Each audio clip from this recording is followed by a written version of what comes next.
Hi friends, welcome to our channel. நம்ம இன்றைக்கி ஒரு சூப்பரான ஜூஸியான எம்மியான குலோப் ஜாமுன் ரெசிபி தாங்க பார்க்க போகிறோம். பார்க்குறதுக்கே நாக்கில் எச்சி உறுது இல்லையா?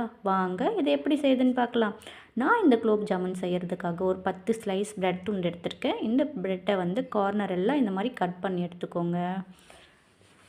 கார்னர் கட் பண்ணதுக்கப்புறம் ஒரு 4 ஸ்லைஸாக போட்டுக்கோங்க. இந்த மாதிரி சின்ன சின்ன பீஸாக கட் பண்ணிவிட்டு ஒரு பவுலில் ஆட் பண்ணிக்கலாம். பவுலில் சேர்த்ததுக்கப்புறம் பால் பச்சையாக இருந்தாலும் சரி, காய்ச்சி ஆற வச்ச பாலாக இருந்தாலும் சரி, இதை கொஞ்சம் கொஞ்சமாக சேர்த்துக்கலாம். மொத்தமாக சேர்க்க வேண்டாம், தண்ணி ஆகிடும். ஸோ கொஞ்சம் கொஞ்சமாக ஆட் பண்ணி சப்பாத்தி மாவு அளவுக்கு பிசைஞ்சு எடுத்துக்கலாம். இந்த மாதிரி சப்பாத்தி மாவு அளவுக்கு பிசைஞ்சதுக்கப்புறம் கையில் எண்ணெய் விட்டுக்கோங்க. எண்ணெய் விட்டு நல்லா இந்த மாதிரி சின்ன சின்ன உருண்டையாக உருட்டி எடுத்துக்கலாம். இந்த மாதிரி எல்லா மாவையும் உருண்டை பிடிச்சி வச்சுக்கோங்க. இப்போது இதுக்கு நம்ம ஜீரா காய்ச்ச போகிறோம். இப்போது ஒரு கடாயில் தண்ணி விட்டுக்கோங்க.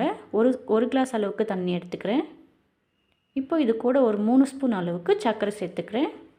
சர்க்கரை சேர்த்துட்டு நல்லா மிக்ஸ் பண்ணிவிட்டு இது கூட ஃபுட் கலர் சேர்த்துக்கிறேன். ஃபுட் கலர் ஆப்ஷன் தான், வேணும்னா போட்டுக்கோங்க, வேணும்னா ஸ்கிப் பண்ணிவிடுங்க.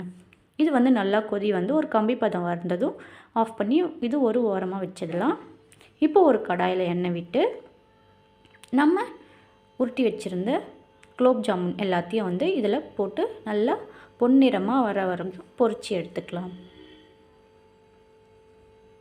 இது நல்லா மிக்ஸ் பண்ணி விட்டிங்கன்னா நல்லா பொன்னிறமாக பொரிஞ்சு வந்துடும். இதில் ஒரு கீரல் எதுவுமே விழாதுங்க, அவ்வளோ சூப்பராக இருக்கும்.